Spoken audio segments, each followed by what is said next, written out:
రాచమల్లు గారు ప్రస్తుత కూటమి ప్రభుత్వంపై, ముఖ్యంగా విద్యా వ్యవస్థ విషయంలో ప్రభుత్వం అనుసరిస్తున్న తీరుపై తీవ్ర విమర్శలు చేశారు. ఆయన మాట్లాడిన అంశాలు ఏమిటంటే, విద్యార్థులపై ప్రభుత్వ నిర్లక్ష్యం. ఆంధ్రప్రదేశ్ రాష్ట్రంలోని ప్రభుత్వ పాఠశాలలో చదివే 43 లక్షల మంది విద్యార్థులకు ప్రభుత్వం అందించాల్సిన బూట్లు, సాక్సులు, బెల్టులు, బ్యాగులు వంటి కనీస సౌకర్యాలను అమెరికా, ఇరాన్ యుద్ధం కారణంగా ముడిసరుకు లభించలేదనే సాకుతో ప్రభుత్వం ఎగ్గొడుతోందని రాచమల్లు విమర్శించారు. ఇది ప్రజలను మోసం చేయడమేనని రాచమల్లు పేర్కొన్నారు. జగన్మోహన్ రెడ్డి గారి ప్రభుత్వంలో నాడు నేడు ద్వారా పాఠశాలల అభివృద్ధి, పిల్లలకు ట్యాబ్స్ పంపిణీ, సైకిళ్లు, అమ్మఒడి పథకం, పాఠశాలల్లో కంటి పరీక్షలు వంటి విద్యా సంస్కరణలు అమలు జరిగాయని, కానీ ప్రస్తుత ప్రభుత్వం ఆ పనులన్నిటినీ ఆపేసి విద్యాశాఖ నిర్వీర్యం చేస్తుందని రాచమల్లు ఆరోపించారు.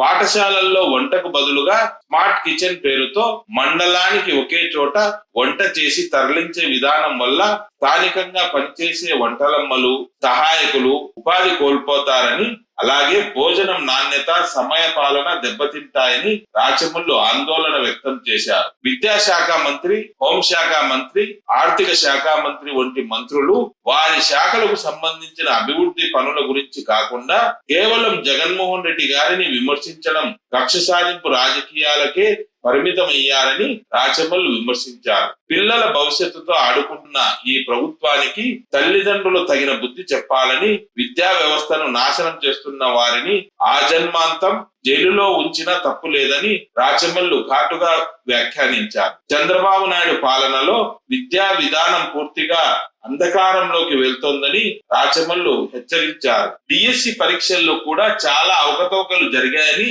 రాచమల్లు ఆరోపించారు. మొత్తంగా కూటమి ప్రభుత్వం కార్పొరేట్ సంస్థలను బలపరిచేందుకు ప్రభుత్వ విద్యా వ్యవస్థను దెబ్బతీస్తోందని రాచమల్లు తీవ్ర అసహనం వ్యక్తం చేశారు. ఇంకా రాచమల్లు ఏమన్నారో ఆయన మాటల్లోనే వినండి. ఈరోజు రాష్ట్రంలో పేద విద్యార్థుల పరిస్థితి ఏ విధంగా ఉంటే, ఎందుకంటే ఇప్పుడు ఇంకా స్కూల్స్ ప్రారంభిస్తారు. మరో 10 రోజులుంటే అన్ని ఓపెన్ అవుతాయి. దాదాపు ప్రభుత్వ పాఠశాల చదివే 43 లక్షల విద్యార్థుల ఏదో సామెత గుర్తొస్తుంది, వెంకి పెళ్లి సాగుకు వచ్చిందని. అమెరికా, ఇరాన్ యుద్ధం పిల్లల బూట్లకు, సాక్సులకు, బ్యాగులకు వచ్చి చంద్రబాబు నాయుడు కథం తిట్టి ఉంటది, వారి కుమారుడు లోకేష్ కథం తిట్టి. ఎందుకు చెప్తాను ఈ మాటలంటే, స్కూల్స్ అన్నిటికీ ఇన్స్ట్రక్షన్స్ ఇచ్చినారు. ఇప్పటికే అమెరికా, ఇరాన్, ఇరాక్ యుద్ధం జరుగుతుంది కాబట్టి ముడి సరుకు లభ్యమయ్యేదానికి ప్రాబ్లం ఉంది కాబట్టి ఈ సంవత్సరం బూట్లు, సాక్సులు, బెల్ట్, బ్యాగు ఇవ్వలేము, నిదానంగా చూస్తాము. ఇది మరి ముడి సరుకు లభ్యం కాకపోతే మార్కెట్ లో డబ్బులు పెట్టి కొనాలంటే దొరకడం లేదా, బెల్ట్ దొరకడం లేదా, బ్యాగులు దొరకడం, ప్రభుత్వానికి దొరకవా? ఏదో ఒక సాకు, ఏదో ఒక కారణం తప్పించుకునేదానికి ప్రభుత్వం పేద విద్యార్థులకు చేయాల్సినటువంటి ప్రయోజనాలను చేయకుండా తప్పించుకునేదానికి ఏదో ఒక సాకు కావాలా? యుద్ధ వాతావరణం సాకు చూపిస్తుంది. అందుకే నేను చెప్పింది వెంకి పెళ్లి సుబ్బి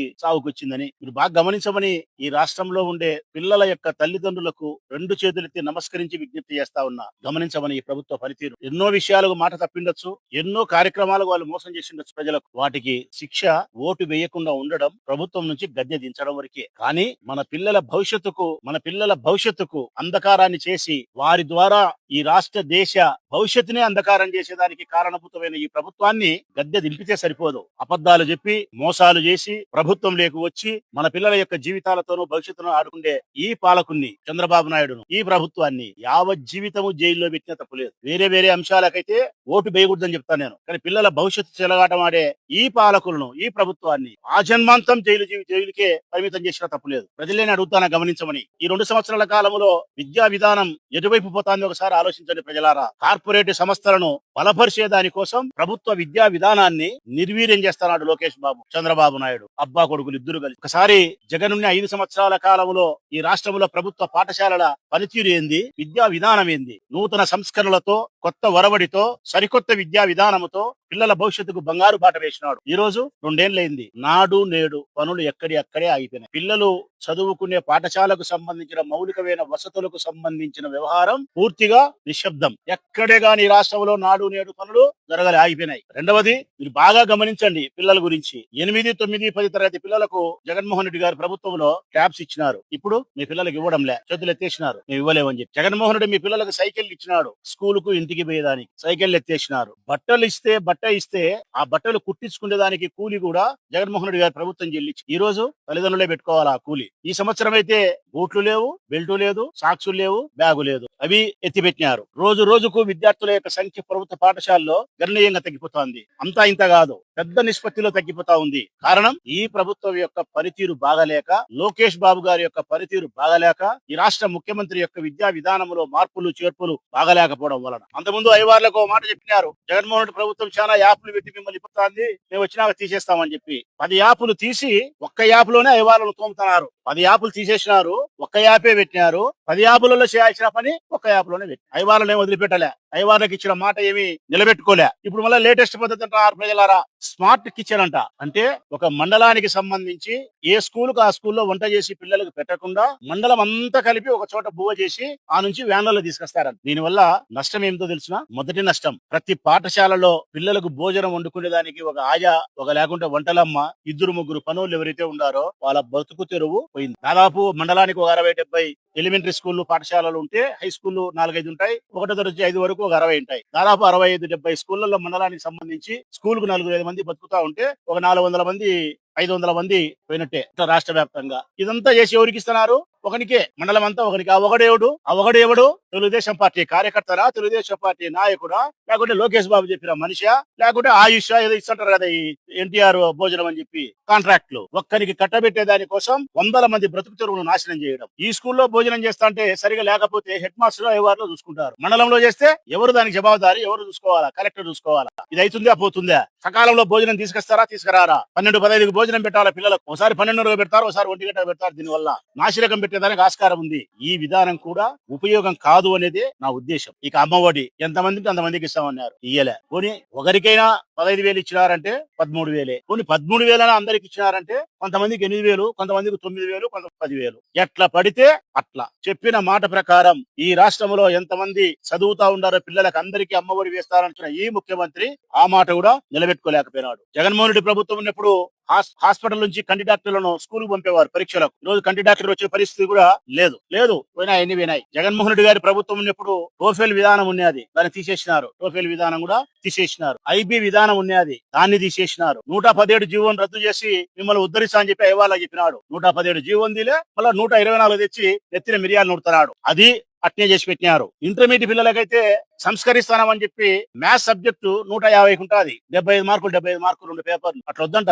100 మార్కులు ఒకటే పేపర్. 2 పేపర్లకు రాయాల్సిన విద్యార్థి ఒక పేపర్కు ఒకే సమయ పాలనలో రాయాల. వాడు బరువు పడుతున్నాడు. అదే ఫిజిక్స్ కి వచ్చేదానికి 60 మార్కులు ఉండేదా దాన్ని 85 మార్కులు చేసినారు. సమయం మాత్రం అదే పెట్టినారు. పిచ్చి తుబ్బుల పరిపాలన. విద్యార్థుల భవిష్యత్తు గురించి ఏమాత్రం ఆలోచించకుండా ఉండే పరిస్థితి. నేను అడుగుతా ఉన్నా ఈ రాష్ట్ర ప్రభుత్వాన్ని, విద్యా విధానానికి సంబంధించి లోకేష్ బాబు గారు మినిస్టర్ ఏం మాట్లాడాలా ప్రజలారాయన? ఈ రాష్ట్రంలోని విద్యా విధానం గురించి మాట్లాడాలి. పిల్లల భవిష్యత్తును ఏ విధంగా తీర్చిదిద్దాలని చెప్పి మాట్లాడాలి. సంస్కరణల గురించి మాట్లాడాలి. మౌలిక వసతుల గురించి మాట్లాడాలి. డ్రాప్అవుట్స్ గురించి ఏ విధంగా తగ్గియాలని మాట్లాడాలి. ఉత్తీర్ణత శాతాన్ని ఏ విధంగా పెంచాలని మాట్లాడాలి. చదువు గురించి కదా మాట్లాడాల్సింది. నేను అడుగుతా ఉన్న రాష్ట్ర ప్రజలను, ఒక్క రోజైనా ప్రజలారా మీరు లోకేష్ బాబు గారి నోట్లో నుంచి చదువుకు సంబంధించిన మాటలు మీరు విన్నారా అని అడుగుతాను. తెల్లవారి లేచి పొద్దుగునికి పనుకునేంత వరకు జగన్నామస్మరణ. గొడ్డలి పార్టీ, వివేకానంద రెడ్డి హత్య, కక్ష సాధింపులు, రెడ్ బుక్లు. అర్థమైందే రాజా? నీ కథ చూస్తా రాజా, నీ కథ రేపడతా రాజా. ఇదేనా విద్యాశాఖ మంత్రి నోట్లో నుంచి రావాల్సిన మాటలు? ఇవేనా విద్యాశాఖ మంత్రి గారు అని అడుగుతా ఉన్నా నేను పిల్లల తల్లిదండ్రుల వైపు. ఈ రాష్ట్రంలో ఉండే హోంశాఖ మంత్రి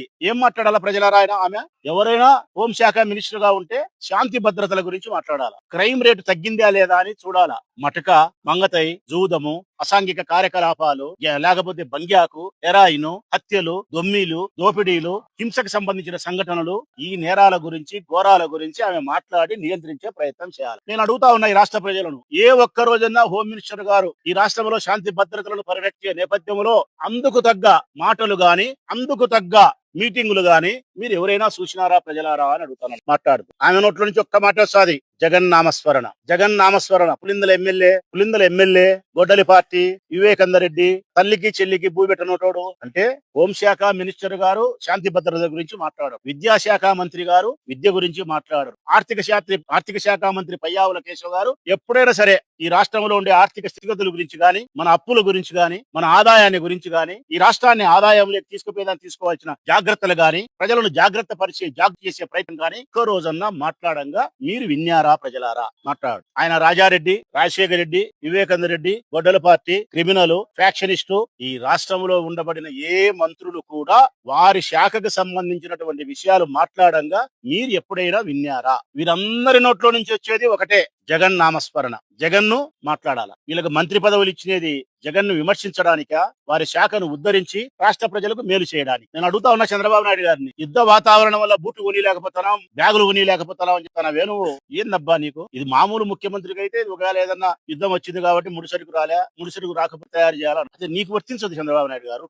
కారణం 10 డిగ్రీల ఎండను తగ్గించేవాళ్ళు, 10 డిగ్రీల ఎండను తగ్గించేవాళ్ళు, మంట లేకుండా వంట చేసేవాళ్ళు. ఈ ప్రపంచంలో ఎవ్వరు చేయడు మంట లేకుండా వంట. నువ్వు ఒక్కనే చేస్తావు. పొయ్యి కింద మంట ఉండదు, గిన్నెలో మాత్రం చేపల కూర. ఇది ఎటునా మా పిల్లలకు కూడా చెప్తే మేము గ్యాస్ ఖర్చులు ఇంకొక ఖర్చులు తగ్గించుకొని మంట లేకుండా వంట చేసుకొని భోజన కార్యక్రమం చేస్తావు. 10 డిగ్రీల ఎండ తగ్గించేవానివి, పొయ్యి కింద మంట లేకుండా వంట చేసేవానివి, 150 సంవత్సరాలు బ్రతకడానికి సంజీవిని కనిపెట్టిన మనిషివి, గన్నులతో వ్యవసాయం చేసేవానివి, దోమల మీద వేటాడి యుద్ధం చేసేవానివి, యుద్ధ వాతావరణం వల్ల బూట్లు కొనిలేవాను. ఇది ఇదే కదా సుబ్బి మీ పెళ్లి వెంకి సాగుకు వచ్చిందంటే ఇదే కదా నీ అబద్ధం కూతలన్నీ మాటలన్నీ. తల్లిదండ్రులందరినీ నేను నమస్కరిస్తా ఉన్నా. 43 లక్షల మంది పేద విద్యార్థి ప్రభుత్వ పాఠశాలకు పోయే విద్యార్థుల తల్లిదండ్రులకు నమస్కరించి ప్రార్థిస్తా ఉన్నా.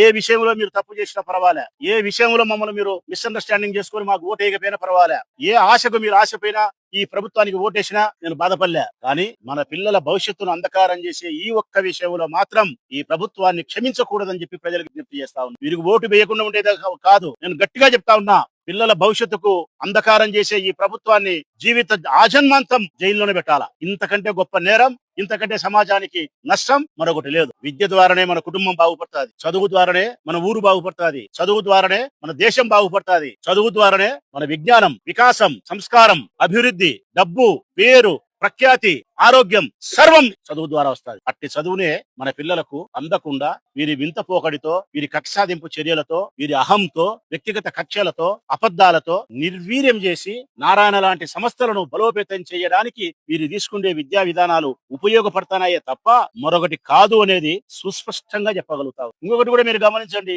డిఎస్సి అన్నారు. ఉపాధ్యాయుల యొక్క నియామకాలకు సంబంధించిన పరీక్ష ఏమైంది? అది అవకతవకలైపోయింది, అల్లకల్లోలం అయిపోయింది. చెయ్యి జంపునటోనికి అందుతాంది కాయ పండు, అంతే. ఎవరికి దొక్కితే వాడు మోసం. అంటే ఉపాధ్యాయుల నియామకాల్లో మీరు నియమించినటువంటి డిఎస్సి ఎగ్జామ్ కూడా అవకతవకలైపోయి భ్రష్టు పట్టిపోయినారు. కాబట్టి ఈ వ్యత్యాసాలను గత ప్రభుత్వంలో జగన్మోహన్ రెడ్డి ప్రభుత్వంలో ఉండే విద్యా విధానాన్ని, ఆనాడు టోఫెల్ విధానం గాని, ఐబీ గాని, డిజిటల్ ఎడ్యుకేషన్ గాని, ట్యాబ్స్ గాని, సైకిళ్లు గాని, భోజనం గాని, బూట్లు గాని, సాక్సులు, నాడు నేడు పన్నులు గాని, డాక్టర్లు వచ్చి పరీక్షించే విధానం గాని, అమ్మఒడి వేసిన విధానం గాని, ప్రభుత్వ పాఠశాలలు నిండు గర్భిణులాగా ఏ విధంగా ఉన్నాయనేది గాని, ఈ బుద్ధు రెక్క డొక్కలు లోపలి పోయి బక్క ఎక్కిన మనిషి తుఫాన్లు చిక్కినోడు ఎట్టుంటాడో అట్లున్నాయి పాఠశాలలు, ఈ బుద్ధు ప్రభుత్వ పాఠశాలలు. ఖచ్చితంగా చంద్రబాబు నాయుడు ఈయన 3 సంవత్సరాలు ఉండి మరొక 5 సంవత్సరాలు ఈ రాష్ట్రాన్ని పరిపాలిస్తే నేను ఛాలెంజ్ చెప్తా, ఈ రాష్ట్రంలో విద్యా విధానమే ఉండదు. ఈ రాష్ట్రంలో విద్యా విధానమే ఉండదు. 8 సంవత్సరాలు ఆయన పరిపాలన చేసినాడా ఈ రాష్ట్రంలో విద్యా విధానమే ఉండదు. ఛాలెంజ్ చెప్తా నేను. దయచేసి పిల్లల తల్లిదండ్రులు గట్టిగా మిమ్మల్ని ఆలోచించమని చెప్పి